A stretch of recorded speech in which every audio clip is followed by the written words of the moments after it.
टप्प्यामध्ये वेगवेगळ्या पद्धतीने संघटनात्मक विषय हाताळण्याचं काम भारतीय जनता पार्टीचे सर्व कार्यकर्ते आणि पदाधिकारी करत आहेत। पहिल्या टप्प्यामध्ये प्राथमिक सदस्यता अभियान, दुसऱ्या टप्प्यामध्ये सक्रिय सदस्यता अभियान, तिसऱ्या टप्प्यामध्ये बूथच्या सगळ्या रचना करणं, बूथ कमिट्या पूर्ण करणं, त्यानंतरच्या काळामध्ये मंडल जे आहेत त्या मंडलांचं संरचना तयार करणं आणि त्यानंतरच्या काळामध्ये मंडलाचं गठन करणं आणि आत्ता या संदर्भामध्ये जिल्ह्याचं गठन या दिशेला आम्ही सगळेजण चाललेलो आहोत। त्यामुळे हा 6वा टप्पा आहे आणि या संपूर्ण महाराष्ट्रामध्ये बावनकुळेजींच्या नेतृत्वामध्ये आम्ही याही अगोदर संपूर्ण महाराष्ट्राचा दौरा केला होता। आता पुन्हा एकदा संपूर्ण महाराष्ट्रभर संघटन पर्वाच्या या शेवटच्या टप्प्यामध्ये हा प्रवास सुरू आहे। काही जिल्हे जे आहेत त्या जिल्ह्यांमध्ये प्रमुख पदाधिकाऱ्यांशी चर्चा करून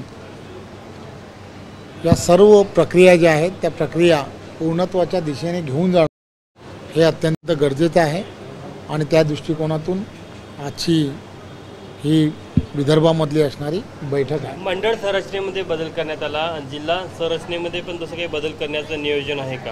हे या संदर्भातले सर्व निर्णय जे आहेत ते पार्लमेंटरी बोर्डाकडून घेतले जातात। त्यामुळे एक छोटे मंडळं असावीत या संदर्भातला निर्णय हा केंद्रीय नेतृत्वाने घेतला आणि त्यामुळे 1235 मंडलाचे गठन हे संपूर्ण महाराष्ट्रामध्ये झालं आहे आणि सर्व जिल्हा आणि जिल्ह्यामधील असणारी भौगोलिक परिस्थिती लक्षात घेता काही भौगोलिकदृष्ट्या त्यांचं क्षेत्रफळ फार लांबपर्यंत आहे आणि त्यामुळे त्यांचं विभाजन व्हावं अशी स्वाभाविक मागणी ही कार्यकर्त्यांच्या स्तरावरती गेली वर्षानुवर्ष आहे आणि त्यामुळे त्या संदर्भात सुद्धा